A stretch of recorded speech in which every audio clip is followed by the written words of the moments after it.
back-to-back favorites. Dave Brown to kick off the pick 4 on this Sunday afternoon.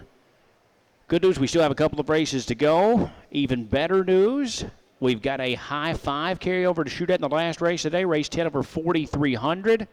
And even better news than that, Dave Brower, we still have a week to go next week. It's been a great opening week of Grand Circuit action. Absolutely unbelievable. Having a great time here working with you and all the fans and horsemen so far. It's always nice when we get to talk to everybody before the races, after the races. We get some guests up on the set here.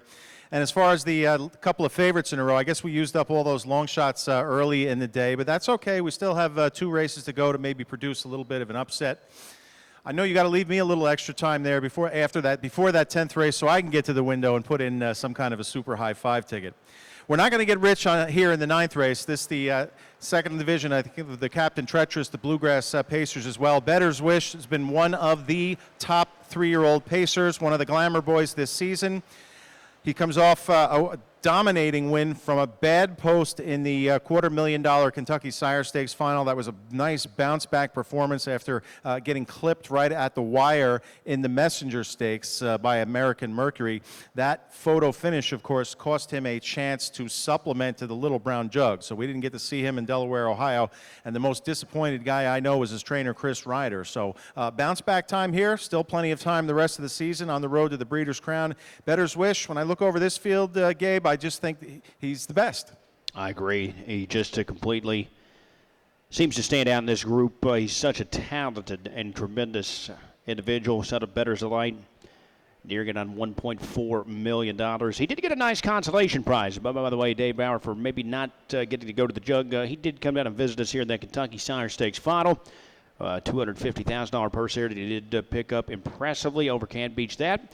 But we are going a bit different directions underneath. I like the one Pyro. I think this colt who did race against him in that Kentucky final, he was 3rd, and he likes to lead the gate. I think he'll get a nice trip here in behind Bettor's Wish, and I think he'll be close. I think he'll be right there with that horse. I know you like this recent Allard Trady Air Force Hanover. Talk to us about this guy. What did you see at the Jug? The first heat there is pretty good, second behind Southwind Ozzie. He was a bit disappointing in my mind that second heat. What happened there? Well, he was the talk of Jug Week going in. There were many people that thought he had a legitimate chance to upset Southwind Ozzie, who we all knew was going to be the favorite. He raced very well in his elimination after being a little bit bothered early. He followed Southwind Ozzie and towed home right behind to be a clear-cut second.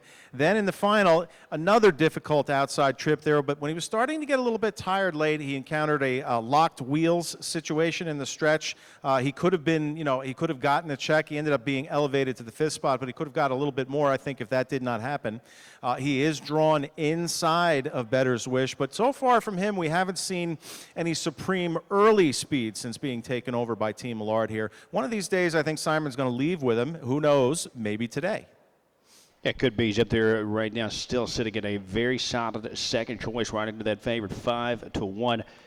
You get outside that, you did toss on U.S. Captain as well. He had bad luck in the Jug as well. The horse that broke stride there, De Los Cielos Deos, sort of scattered the field. That was to the detriment of U.S. Captain. That was a bad situation, and we're lucky that wasn't more dangerous. He, of course, with the immaculate pedigree, by a champion, out of a champion, Captain Treacherous, American Jewel here, homebred for the Brittany Farms. That's George Siegel. He still co-owns, along with Brad Grant, Joe Barbera, and the U.S. Captain Racing. And he's been part of these wars right from the beginning of the season. He was put on Lasix towards the middle of the summer there in August. Did race very well in the Messenger Stakes as well as that last leg of the Kentucky Sire Stakes, so I guess that wasn't enough to get him into the final. Again, like you said, you take the Jug start and you kind of just have to throw it out. It just didn't work out for him that day. Back to the bigger track, and you see he paced his mile in 1:49 there behind Pyro, your other U's in there, so you can definitely make a case for U.S. Captain to be tossed onto the ticket. He is a very healthy 15-1. What about a horse we haven't mentioned yet, 7, Shake That House, scratch out of the Jug final. Flattened down just a bit there in the first heat of the Jug. Talented colt, he's a big colt on the board. Well, it's been a good day for the Oaks Barn for sure already. They captured an earlier division with American Mercury. Tyler Buter doing the driving there. Here's Tim Tetrick looking for another win.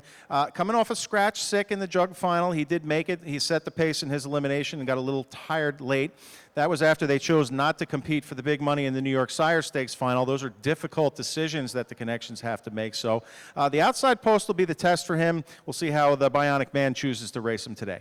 He's having a big day, so we'll see what happens here with Shake That House and all the rest. In the 9th race, as we do get set for this late double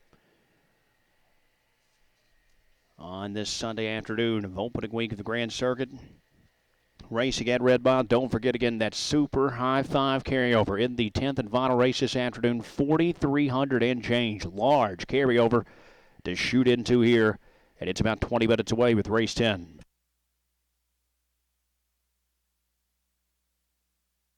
The 4 Roses Bourbon starting gate has moved into position. Starter call.